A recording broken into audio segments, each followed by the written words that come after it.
नमस्कार, आप देख रहे हैं तिरंगा टीवी राजस्थान। मैं हूं आपके साथ रानीदान रावल।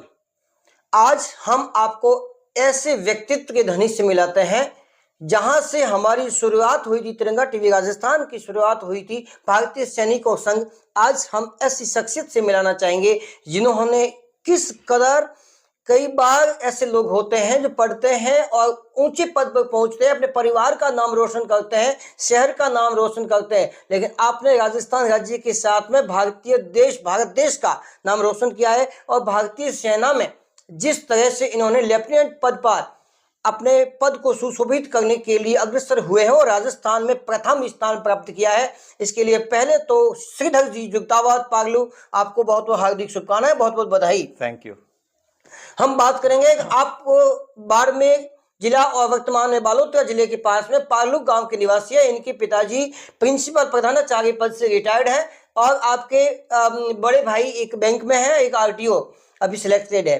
और आपसे हम जानकारी लेंगे कि किस प्रकार से आपने पूरे राजस्थान में पहली रैंक प्राप्त की और पूरे देश में केवल 5 पद थे और 5 पद में आपका चयन होना न केवल इनके परिवार का बल्कि हमारे राजस्थान और पूरे भारत देश का सीना गर्व से चौड़ा हो जाता है। बड़े पद को सुशोभित किया और मैं खुद को गौरवान्वित महसूस कर रहा हूँ कि बड़े पद के एक प्रतिष्ठित व्यक्ति के साथ में आज मैं बैठा हूँ। इसके लिए आपका पहले पूरा परिचय दीजिए। सर, मेरा नाम श्रीधर जुगतावत है जी। और मैंने अपनी स्कूली शिक्षा बालोतरा से ही की है। फिर उसके बाद में मैंने army institute of law Mohali से अपना LLB डिग्री किया है। अभी हाल में मैं NLU कोच्चि से LLM कर रहा हूँ और पढ़ते हुए ही मैंने आर्मी की जो SSB है वो पास करके ऑल इंडिया सेकंड रैंक से, जो आर्मी की कानूनी विभाग है, जज एडवोकेट जनरल, वो क्लियर किया है और अभी लेफ्टिनेंट पद पे मेरी पोस्टिंग होगी 28 मार्च को। श्रीधर जी, एक लोगों के दिमाग में पहले से ही मानसिक दबाव रहता है कि केवल 5 पद है और 5 पद में बहुत सारे लोग आवेदन करते हैं, उसमें हमारा सिलेक्शन होगा या नहीं होगा, इससे आपके दिलो दिमाग में क्या बात आई होगी? नहीं, मेरे दिमाग में हमेशा से था कि मेरा तो सिलेक्शन होगा क्योंकि मेरी तैयारी अच्छी थी और मेरे को कॉन्फिडेंस था खुद पे। तो मेरे को तो यही था कि टॉप ही करना है एग्ज़ाम, तो उस हिसाब से ही मैंने तैयारी की थी। तो इस बात का मैंने कभी नहीं सोचा कि कितनी सीट्स है और कितना क्या है। आपने ये सोचा हमें 1 सीट चाहिए, 1 सीट है, 5 है, 10 है, 1000 है, 1 सीट है हमारी? जी जी जी, बिल्कुल। अच्छा। बिल्कुल मैंने यही सोचा। तो आपने ये सेना में जाना ही क्यों उचित समझा? कोई तो लोगों के दिल दिमाग होता है IAS बनना, RS बनना, तो वो आपने आपके दिल दिमाग था ही नहीं, केवल सीधा भारतीय सेना में ही जाना उचित समझा? क्योंकि मेरा कॉलेज जो था वो आर्मी का ही कॉलेज था, तो वहाँ पे सिंस मैं तो सिविलियन हूँ तो मैंने वहाँ पे भी एग्ज़ाम टॉप किया था, तब मेरी ऑल इंडिया 3rd रैंक आई थी। तो वहाँ पे जाके 5 साल आर्मी के कॉलेज में रह के, आर्मी के बच्चों के साथ रह के मैंने देखा कि आर्मी की जो लाइफस्टाइल है वो किस हिसाब से है, आगे क्या करियर है, तो वो सब। और फिर मेरे को देश की सेवा, आर्मी में रह के सबसे अच्छे तरीके से आप देश की सेवा भी कर सकते हो। तो मेरी भी इस पोस्टिंग के थ्रू फील्ड पोस्टिंग होगी, तो तकरीबन 2 साल मुझे भी सियाचिन या नॉर्थ ईस्ट या ऐसे फॉरवर्ड एरियाज पे पोस्टिंग मिलेगी एज ए लेफ्टिनेंट। तो वो सब था मेरे मन में, इसलिए मैंने आर्मी को चुना। आपको मतलब तैयारी करने में कितना समय लगा, कितने साल आपने लगातार इसमें दिए तब आपका चयन हुआ? मैंने अपनी ग्रेजुएशन के बाद में दिल्ली में मेरे जो मेंटर है डॉक्टर कर्नल मोहिंदर पाल सिंह जी, उनके पास में मैंने गाइडेंस लिया था 2 हफ्ते का। और उसके बाद में मेरा अगले 2 महीनों के बाद सिलेक्शन हो गया था। तो मेरा पहले भी एक बार चयन हुआ था, तब मेरी ऑल इंडिया 10th रैंक थी। और जो ये वैकेंसी है जैग, इसमें बहुत कम पद आते हैं, तो तब 5 पद ही थे, तब मेरी ऑल इंडिया 10th रैंक थी। इस बार फिर मैंने फिर से दिया और इस बार मेरी ऑल इंडिया 2nd रैंक है। तो तकरीबन 1 साल से मैंने तैयारी की थी और फिर मेरा सिलेक्शन हो गया। श्रीधर जी, आपने कितने घंटे लगातार तैयारी की इसमें? चूंकि इसमें 3 तरह के टेस्ट होते हैं, साइकोलॉजिकल टेस्ट, फिर आपकी फिटनेस टेस्ट और फिर आपकी इंटेलिजेंस टेस्ट। तो फिटनेस के लिए मैं रनिंग करता था यहाँ पे, जैसे मैं बालोतरा में जब रहता था तो बालोतरा का पूरा एक चक्कर लगाता था। ये जो जसोल वाली जो नदी है, हम जसोल फाटे की तरफ से जाते हैं, फिर वहाँ से जो पुलिया है वो पूरा रनिंग करके आता था। और उसके अलावा इंटेलिजेंस के लिए फिर मैं 1-2 घंटे रीजनिंग और ये सब पढ़ाई करता था। बाकी इसमें current affairs, world affairs, army GK और लीगल अफेयर्स भी हैं, तो इन सब की तैयारी मेरी पहले से हो रखी थी। तो तकरीबन दिन के 1-2 घंटे में पढ़ाई करता था इसकी। श्रीधर जी, एक महत्वपूर्ण बात ये होती है कि जिस प्रकार कोई विद्यार्थी तैयारी करता है किसी भी नौकरी के लिए या पढ़े, उसके साथ में मोबाइल बहुत बड़ी महत्वपूर्ण भूमिका निभाता है, या तो घोड़ा बन जाता है या सहूलियत बन जाता है। तो आपकी इस पढ़ाई में मोबाइल का योगदान किस प्रकार से रहा? आपके घोड़ा बना या सहूलियत बना, या आपने पूरी तैयारी से मोबाइल से हटा दिया या इसका सहयोग भी लिया? क्योंकि जो ये एसएसबी एग्जाम होता है आर्मी का, ये 5 दिन की प्रक्रिया है, तो इसमें साइकोलॉजी का एक टेस्ट होता है आपका, तो वो इसका 1/3 भाग है, बहुत मेजर भाग है जी। और इंटरव्यू के लिए तो मोबाइल में आपको वर्ल्ड रिलेशंस और जो साइकोलॉजी टेस्ट है, तो वो सब के लिए आपको जो नवाचार जो भी हो रहा है समाज में, उन सब से जुड़ा हुआ रहना चाहिए। तो उसके लिए मैंने मोबाइल को यूज़ किया। तो मेरी तैयारी में मोबाइल का रोल था, वो मैंने पॉजिटिवली मोबाइल को यूज़ किया। जैसे पॉडकास्ट देखनी हो यूट्यूब पे, या फिर न्यूज़ देखनी हो, करंट अफेयर्स देखने हो, इंटरनेशनल अफेयर्स देखने हो, तो मोबाइल का एक अच्छा योगदान था। अब आपका इतने बड़े पद जो इस प्रकार से चयन हुआ है, तो अब आपने क्या सोचा है कि आगे और तैयारी जारी रखेंगे कि यहीं तक?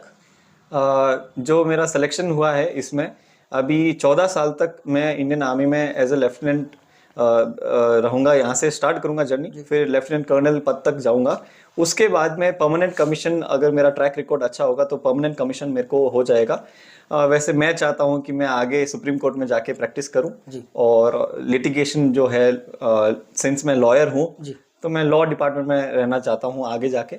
तो वो उसके अलावा भी, जैसे जैग एंट्री में जाते हैं तो आपको एक IIM का कोर्स हो जाता है, तो उसके थ्रू फिर MNCs में आपको प्लेसमेंट हो जाती है जी।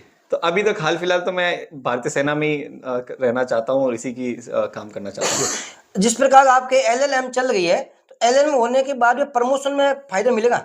LLM का ऐसा है कि अभी मैं शायद LLM अपनी कंप्लीट ना कर पाऊँ, तो मैं वही अभी कोशिश कर रहा हूँ कि मैं कैसे भी करके अपना डिसर्टेशन कंप्लीट करूँ, और NLU कोच्चि से जो मेरा LLM है, और उसके साथ में ही मैं अपना डिसर्टेशन कंप्लीट करके फिर आगे LLM के थ्रू आगे जो आफ्टर माय रिटायरमेंट, उसमें मैं इसका यूज़ करूँ डिग्री का। तो वो अभी देखना है कि किस तरह ये काम आती है मेरा डिग्री। आपके गांव और परिवार में पुलिस विभाग में बहुत बड़े बड़े अधिकारी हैं और कई पदों पर है, लेकिन क्या आर्मी में इतने बड़े पद पर आपके कोई है? आर्मी में अभी तक तो मेरे कोई नॉलेज में नहीं है, क्योंकि ये जो पूरा जैग डिपार्टमेंट ही है, काफ़ी नया है लोगों के लिए, अभी भी समझाना पड़ रहा है कि ये है क्या, कानूनी विभाग है क्या और करता क्या है। तो दूर दूर तक इसमें कोई था नहीं, तो मैंने पूरा अपना जो आर्मी का गाइडेंस है, तो वो मेरे जो मेंटोर थे, कॉलेज के लोग थे, कॉलेज के फ्रेंड्स थे, सीनियर्स थे, उन्हीं से लिया। आर्मी का एक वो कोर्ट अलग ही होता है, कोर्ट पे इंक्वायरी जब आदेश दिया जाता है तो उसमें ही आप रहेंगे? हाँ, वो जो कोर्ट मार्शल होता है आर्मी का, उसी प्रोसेस में हम लोगों का काम होगा जी। अन्य लोगों को आप क्या कहना चाहेंगे जो तैयारी कर रहे हैं? कई बार घबरा जाते हैं, पोस्ट देखकर पोस्टें कम है, या कई बार रोना रोते हैं कि हमें सुविधाएं नहीं मिल पाती, रहने के लिए, खाने के लिए, किताबों के लिए, या हम बेरोजगार हैं, इतनी लंबी तैयारी कैसे करें? तो उनके लिए आप क्या कहना चाहेंगे? आप अपना बस माइंडसेट को पॉजिटिव रखो और खुद पे भरोसा रखो। बाकी दुनिया जो भी बोल रही है वो आप ठीक है एक कान से सुनो, लेकिन आप खुद पे भरोसा रखो, अपनी तैयारी बढ़िया से करो, पॉजिटिव रहो, तो आप कोई भी एग्जाम क्रैक कर सकते हो। वो तो बस टाइम की बात है। आर्मी में फिजिकल बहुत ज़्यादा सख्त देखा जाता है, तो क्या आपके भी फिजिकल रूप में? हाँ, मेरी जो ये SSB का इंटरव्यू था, इसमें फिजिकल के टेस्ट होते हैं, 9 तरह के GTO टेस्ट बोलते हैं उनको जी। तो हाँ, उन सब में मेरा परफॉर्मेंस अच्छा रहा, इसीलिए मेरे जो मार्क्स अच्छे थे, तो वो मेरे को फिर सेकंड रैंक मिली। तो हाँ, मेरा फिजिकल के लिए मैंने काफ़ी तैयारी भी की थी, तो मैं रनिंग करता था, और फिर उसके अलावा भी फिजिकल एंड्योरेंस और इन पे काम किया मैंने जी।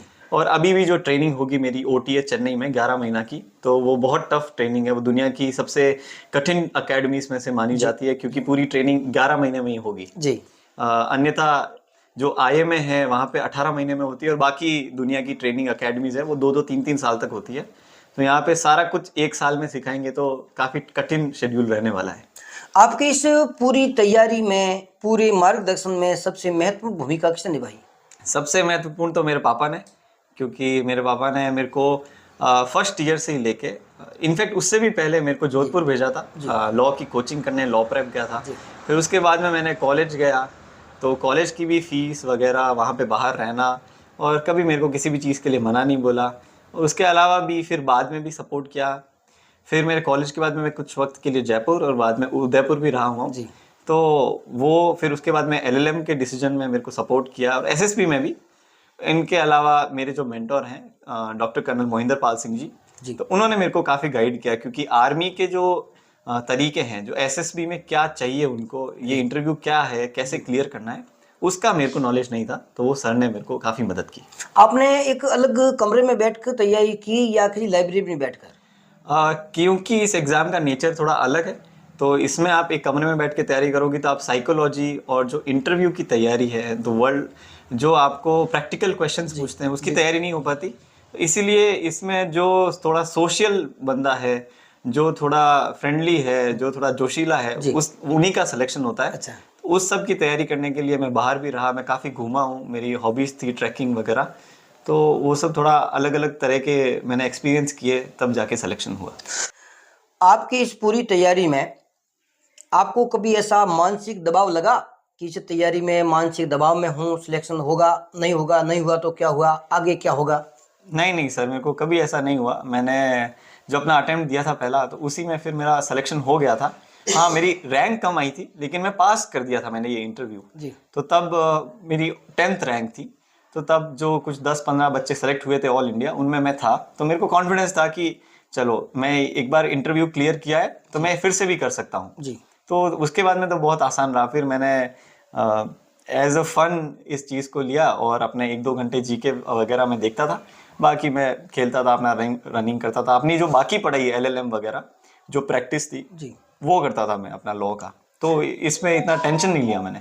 सिद्धिक जी, ये कभी आपको सुनने को मिला कि भाई अब तो इतने सालों से बाहर रह के पढ़ गए, समाज में कभी आता नहीं, घर में शादी समारोह में बहुत कम आते होंगे आप, तो कभी लोगों ने ये भी ताने मारे होंगे ऐसा क्या बड़ा अफसर बन जाएगा, ऐसा क्या कर देगा? नहीं सर, मेरे को तो ऐसा कोई ताना सुनने को नहीं मिला। काफ़ी सपोर्टिव रहे सब लोग। हाँ, मैं काफ़ी सालों से बाहर था, अपने 12वीं से लेके मैं बाहर ही रहा हूँ। उसके बाद में लगभग 7-8 साल हो गए, लेकिन ऐसा कभी ये तो सुनने को नहीं मिला है। हालांकि सबने सपोर्ट ही किया है, अच्छा ही रहा। हाँ सर, धन्यवाद। आप हमारे साथ थे सिद्धक जी जुगतावत, जिन्होंने पूरे भारत में आर्मी की जो 5 पद थे, 5 पद में राजस्थान ने प्रथम स्थान प्राप्त किया है। हम आपके सुखी समृद्ध और सफल भविष्य की मंगल कामना करते हैं। इसी के साथ भारतीय सैनिक को एक बार मेरा सैल्यूट। जय हिंद, जय भारत। जय हिंद।